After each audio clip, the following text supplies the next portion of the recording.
Hello, people. Welcome to another edition of A Dose of Drew. It has been a while, and today we're doing Saturday Steel, the inaugural Saturday Steel. We're going to go with the top 5 budget steels. First things first, what does budget mean? That means regularly available on knives under $100. Number 1, that's budget. That's the determining of budget. There is lines in between there, extremely low cost and all that stuff, but something that is routinely available for less money and is not a powdered steel or anything fancy, ingot steels generally speaking, and that sort of stuff. And also for the use case of pocket knives, there are other use cases, but for pocket knives, this is going to be there. And when I'm talking about budget steel and pocket knives, if you're going for budget, you need something that does a lot of different tasks. You don't need to find different knives, worry about the steel. You can grab your tool and use it. So that's going to be some of the primary criteria, and we'll get through it. And at first, you're going to see I have one out here, and that is AUS 8 or 8CR13 or many of the other names it goes by. As far as what it is. And I'm putting that at the bottom. And I know a lot of people are like, why is this even in the list? Well, in the budget world, 420HC could have been here. And I honestly believe that as a pocket knife steel, 8CR13 is actually better than 420HC. It can get to a higher hardness. It can have similar toughness at similar hardnesses, and it has really good corrosion resistance. 420C might have a little bit better, but then you start losing some things once you start bringing it up to the higher hardnesses around 60 or so. And really anything else below $40, at $40 and below, there's almost nothing that can compare to the performance of AUS 8 or 8CR. It does tend to work better in larger fixed blades and stuff for cost cutting, right? You can get this steel cheap, but as you start, the bigger you get, the more things like 420HC and some other steels make sense. So while it is universally not loved, I do want to give it some respect where it's due. In the world of sub $40 folding knives, in a world of knives where you have them just labeled stainless steel, and you know it's like 440A or something like that. It's a polished steel. It has no edge retention. You're lucky if it can cut through an envelope before that edge goes away. In that world, AUS 8 or 8CR13 is absolutely fantastic. If I had to pick between a lot of those other steels and one made out of 8CR13 that I knew was 8CR13, I'm picking the 8CR13. As much as I'd love to hate on it for absolutely everything, I can't. Because it really is, in the sub $40 range, one of the best all-around steels. And for that, it gets a spot in the bottom of the list. Number 5. AUS 8,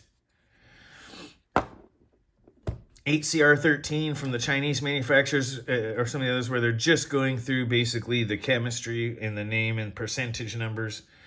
I'll give it the love that I feel it deserves, and that's at the bottom of the pile of top steels, but at the top of the worst steels. This is the best of the worst. And I really do feel that way. It is, if I knew which ones were out there, and I knew it was all this other stuff, and it was, there's a Boss Heat Treat 420HC, and there's AUS 8 or 8CR13, and you can get them both really inexpensive with a decent heat treat, and they'll do a good job for the money, as long as it's that cheap. Once you start getting much more expensive than that, it starts losing its appeal. And there's even a steel at that range that is much higher in here. We'll get to that in a minute. But firmly at the bottom of the best and at the top of the worst, 8CR13 or AUS 8. Coming up next, we're going to do a RPM 9 version, but the 9CR18. Why is this here? Because in this slot, I'm also putting it, well, I'm not going to do it with the Damascus stuff, but with things like 440C. right? We're getting into slightly different territory here. Things like, like why don't like why on the ACR OS 10?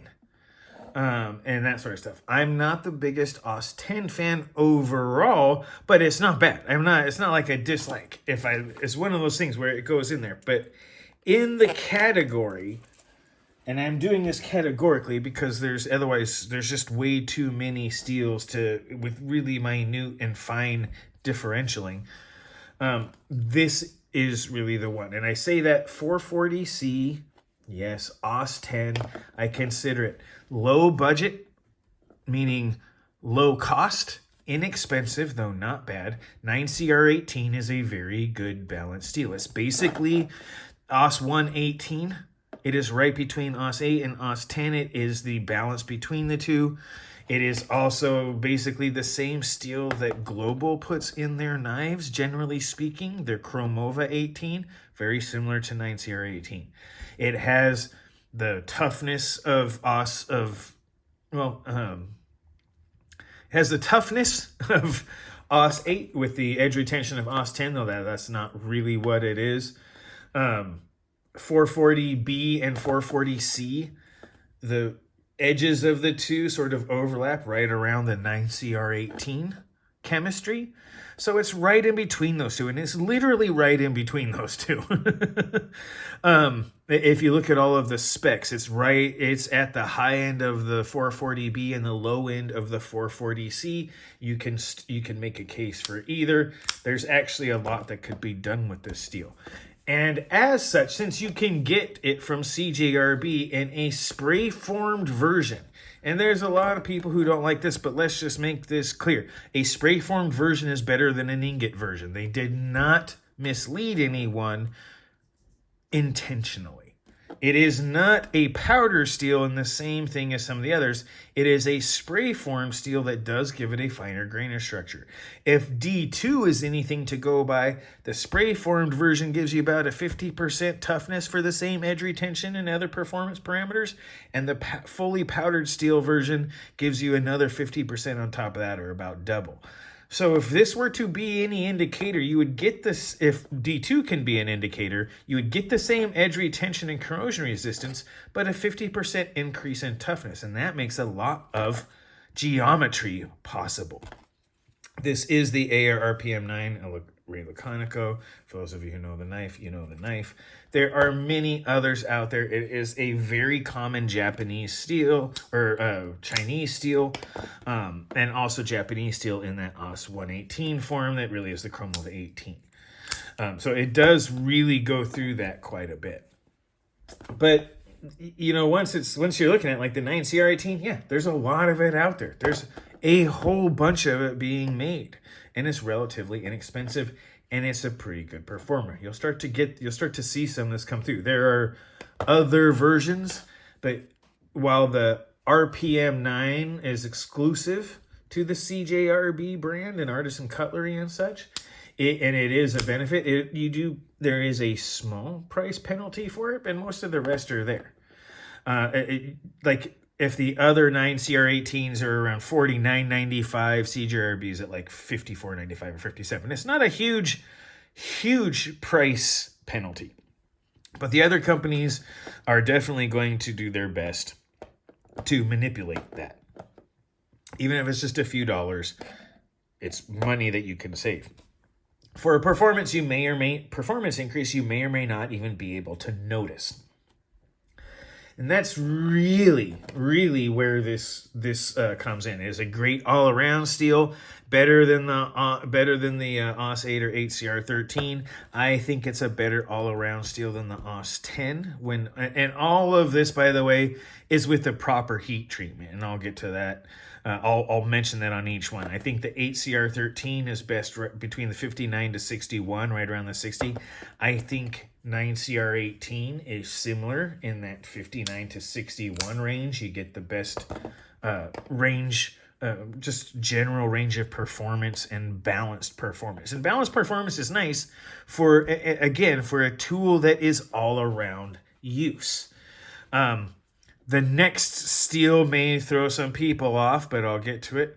But this one is firmly at number 4, and depending upon your use case, could easily take the number 3 spot. But I do like the 9CR18. I find it to be better than the, this is the Damascus Civivi, but it is based on a 440C based Damascus. They use the Chinese nomenclature where it's like 100 CXM and all that stuff. Look, man, if you know the chemistry, you can learn the names. It's 440C based. When you see that 100 whatever, it's good. It's not all of them. They try and do it with S35VN too, and try and claim it's not S35VN by using a Chinese nomenclature. It's S35VN. But yeah, so the 440C, chippier for the same hardness, doesn't have quite the balance. I really do like the RPM Knights. So that is firmly at number 4. This is probably the next one is probably going to be the most controversial, but I'll throw it out there anyway, and that is D2. There's a couple things. One, no, it is not always the best all-around steel. It is not. In fact, that's really hard to, but I'm going to make a case for it nonetheless, because it is one of the other few steels that you'll, in this list, in fact, it's probably the only other one on a regular basis you can find in sub $40 knives. And the edge retention is legendary. It is actually kind of a standard. D2's edge retention is 2% vanadium. It's pretty much taken up into chromium carbides for the most part. So its edge retention is kind of a standard. And it does have a lot of chromium in it. It doesn't make it stainless, but it is stain resistant. It is corrosion resistant so long as you don't let it sit in stuff. Where I live, it's a fairly dry, I'm in the Southwest, so it's a fairly dry climate with very little standing moisture, but there are areas of salt and heavy corrosion, which I don't take D2. There are other expensive ones, and I'll get to it, but there's even specific ones that may end up going with me if I'm going to the beach. But or even in winter where there are some stuff, yeah, you can still take it. Is it perfect? No, but you can wipe it off. And it isn't like, I'm going to use another, it isn't anything like M4 or some of these other steels that don't have nearly as much chromium. And I swear you breathe on them heavy and they rust. A little bit of moisture and it's like the kiss of death. So yeah, there's some of them that seem to rust no matter what you do, and D2 really isn't it. Now it can rust, and it most definitely does. But for where I am, it's rust resistance. We're going to do a little titanium wipe here on the D2. Ooh, its rust resistance is pretty good. You can see a little bit of patina forming on this one. I have the Honey Badger out here because I don't own an 8CR13 Honey Badger. And I love the look of this thing. The medium one with the finger choil is easily and by far the best version they ever made. They don't make it anymore, and it's a tragedy. Anyway, at least not in the D2 version, only the 8CR13. But yeah, so D2 can be a very good all-around steel, especially if edge retention is your focus. And that's why I put it at 3. Generally speaking, you want a very, very well-balanced steel if you're having for a budget, with the idea being you only have one knife. But if you have a beater knife, if you're someone that has a fancier knife that you can carry around or that you take in certain things, right? You're out doing stuff, you have it. And some people don't even understand the concept truly of a beater knife. I'll tell you mine. The only one I have that I eat, and I don't even consider it a beater knife, it's just one I use very often, and that is my reverse Tonto 14C28N. Inexpensive. The brand is good. This just ends up being something I can throw with just about any clothes. Is it a beater knife? No, I love this knife. This is one of the more useful, handy knives that I own for a good 60 to 70% of the daily tasks I do. This is more than enough, and it does it all well. And I can take it out in the dirt, and I don't care. And a lot of these other knives that are inexpensive may end up being that. And if you're using your knife, an inexpensive or budget knife, in that sense where I just want something I can grab and use and I don't care, D2 isn't the toughest steel. in that it doesn't take impacts as well, but for a pocket knife, that's less of a thing. And man, you don't have to sharpen your budget knife nearly as often when it's in D2. You can chew through cutting tasks and strop it up, and D2 does really good in that sense. And now, its lack of full all-around competency is why it is in third place. And if you're one of those people who has a lot of moisture or just a lot of corrosion and you just can't take D2, this easily falls down to fourth or fifth place. But it's still one of the best budget steels. The proliferation of it has helped create this wonderful land we live in with D2 and all of this other stuff out in a budget category. This was a steel that not that long ago, just 10 or so years ago, was considered to be sort of not really production level. It was kind of a high end, and now it's everywhere for relatively low cost. And at third place, it really puts D2 in a good spot for inexpensive, good performance steel that might give up a few things, but let's be real about it. D2 is a standard candlestick or a standard measuring stick for a reason. It has really good all-around performance with a heavy emphasis on edge retention. And that, my friends, makes a good budget steel. Number 3. All right, and this one may get a few people too. Number 2, 14C28N.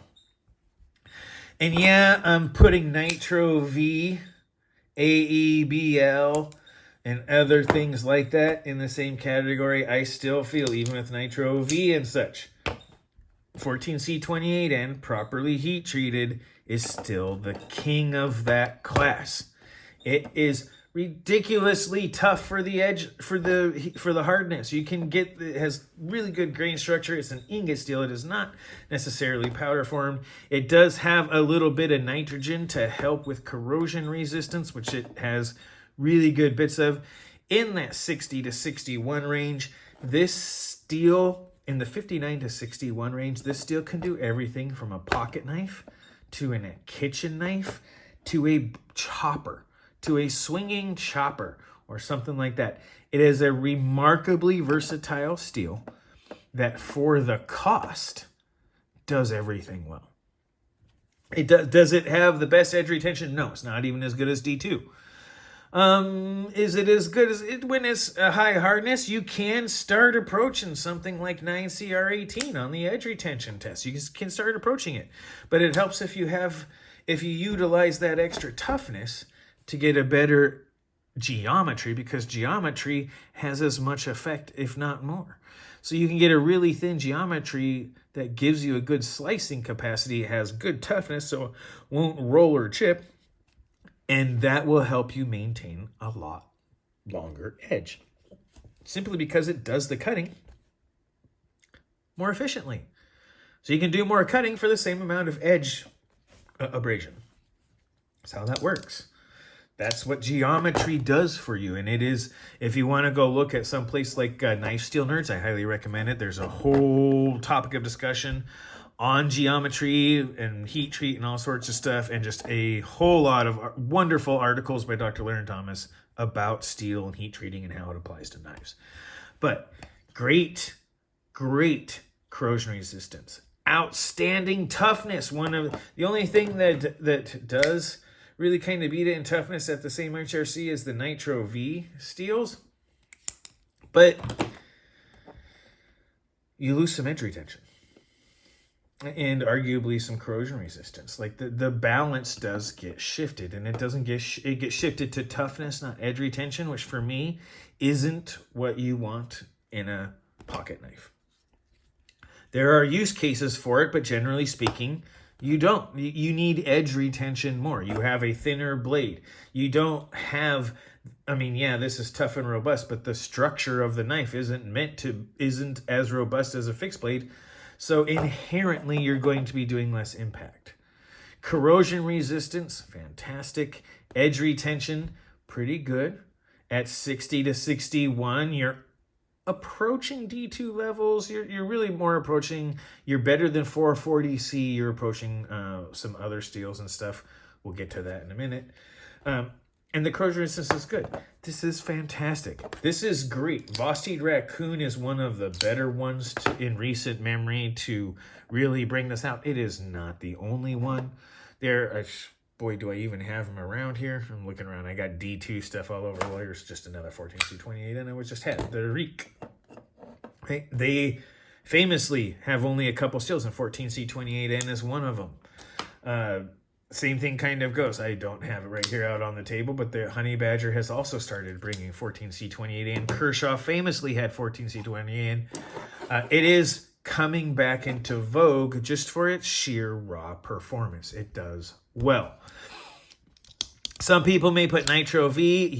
There is something to be said in this category for AEBL, 12C26, all that sort of stuff where you have a greater toughness. Basically, razor blade steels, you have a really fine grain structure, the ability to take an incredible edge, and really do all that stuff. And that's another thing, though I haven't mentioning it.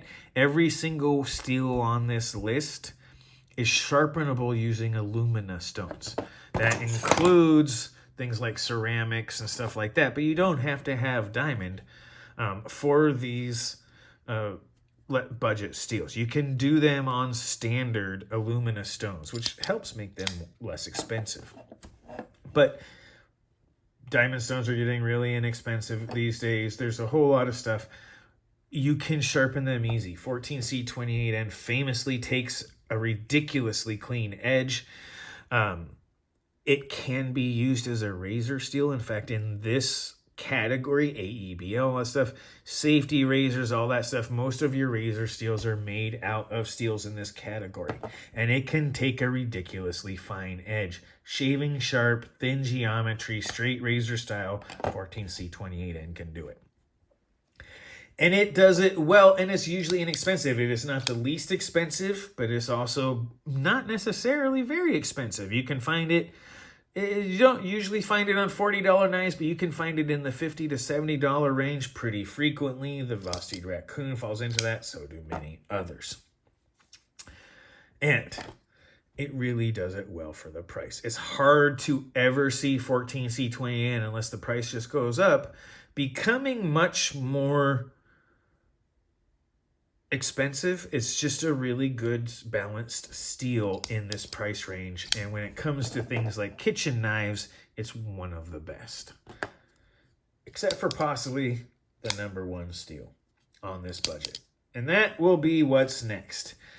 And just to bring it in, the Kizer Original in 154 cm, #1, in my opinion, the best budget steel.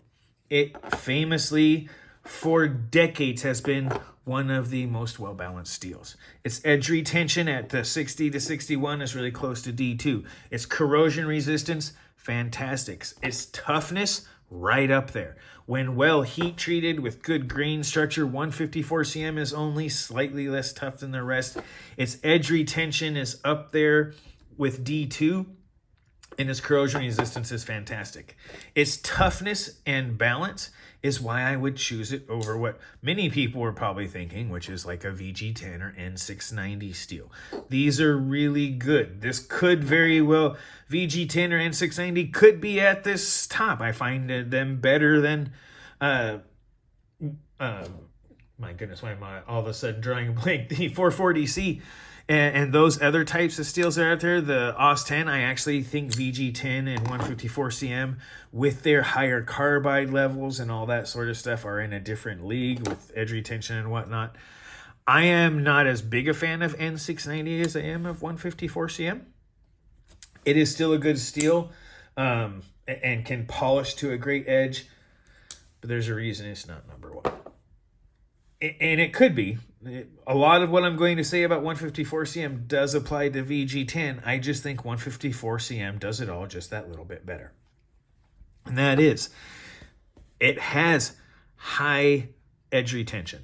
The molybdenum and other metals in there, provide great carbide formers, along with all of that chromium and the extra carbon. And not only does that, but the moly also gives it, there's plenty of chromium to create the chromium oxide layer. There's moly and other stuff in there to provide that secondary layer to help with pitting resistance. So its corrosion resistance is fantastic. Its vanadium and other carbide former contents are small enough that it's not going to make big ones. So it maintains enough toughness with small carbides as well as edge retention, but those carbides still give it massive edge retention for all of those other bits. It has almost as good an edge retention as D2. Okay? It has a lot of the same wonders as 9CR18. It just does all of them better. Right? It has an extremely well-balanced toughness ratio. And it really, really does. Like, it really has an outstanding toughness, corrosion resistance, and edge retention ratio. For decades, it was the standard. Many of the steels we know and love today, like S35VN and stuff like that, seem to have chemistry, whatever they say it was based on, the chemistry seems to like be really close to 154 cm, and then they adjusted it, or CPM 154. And that's really, CPM 154 does give you a benefit, but it doesn't give you the same leap that, like, say, it does for D2. 154 cm, hard one to beat when it comes to overall. And I'm getting all these 14C28Ns around here. The 154 CMs for me are absolutely one of my most favorite. And there's one. Why did I think I had them all right here and then they seem to all go away? But yes, 154 CM. Kizer seems to really be working on bringing this back, and I love them for it. 154 CM. It's one of my absolute favorite, most favorite pocket knife steels. And it used to be something that was ProTech bound. It was something that was in high-end knives and that sort of thing, where you could see all of this, where these things were something that was done in knives that costing hundreds of dollars and having a lot, and you can still find it in there. It's still an outstanding, absolutely outstanding knife steel. Very well balanced. Can do all that. It has the same stuff. It's a fantastic kitchen knife steel. I consider it a better one than VG10. It can also take a ridiculously crisp edge. It has enough toughness to support some fairly thin geometry. It's not as tough as 14C28N or the particle metallurgy, but you can still take some really good geometry. Any geometry VG10 can take, this can take too. So it does have a lot of benefits. And with the price coming down and it being available in so many budget pocket knives in that $50 to $80 range, where you can have one knife that does it all, 154 CM is a steel that gives you outstanding, absolutely outstanding edge retention, great corrosion resistance, and really good toughness for all of that other. Better toughness than D2, probably right up there with 9CR18, if not a little bit better. And it just, while outperforming them on pretty much every other metric. That's why I actually brought the original, because 154 CM has been around for decades. It is the original all-around best performing steel. And now that it is in the inexpensive budget category, it still is one of the better values for your money you can get in a knife steel. If you know that it's between 59 to 61, or even at least just a good name that you feel like you can trust their heat treat, maybe you got a bad example, you're not going to go wrong with 154 CM at a decent, affordable price. And that really is what this comes down to. It's a fantastic steel for the money. You can usually find it in the $50 to $80 range for a pocket knife, from fancy to not. It is, you know, like I'm going to bring them back. They're all over the place to have this kind of stuff. All of these steels are generally in that $50 to $80 or $50 to $90 range. You can find them all in there. Only the D2 and 8CR really dip below that $50 range. You can find some 14C28Ns, but only some of the other low-end steels on this list dip below it. And when you're looking at something that's going to be a tool that you keep, you want to be able to sharpen it, but not too often. You don't want to have to worry about whether or not it gets a little wet before you get home. 154 cm is the steel for you, and you can find it inexpensive. All right, so that's my take on the steels. Go ahead, throw your opinions down in the comments if I can quit dropping stuff and making noises over myself. So go ahead and tell me what you think about these steels down in the comments. If you have some other use cases or what you like better, by all means, this is an opinion list of what I like and why I think they're ranked the way I ranked them. If it was a different use case, like say for a larger blade, we could say, for like bigger fixed knives, this list would be a different order for sure. But this is the order I put it in for folding pocket knives. Tell me what you think. Put it down in the comments. But in the meantime, go ahead, take this video, watch it twice, comment as much as you like. Be mindful of side effects. Remember to like and subscribe. This has been your Dose of Drew. I am said Drew. And you guys have a great rest of your night.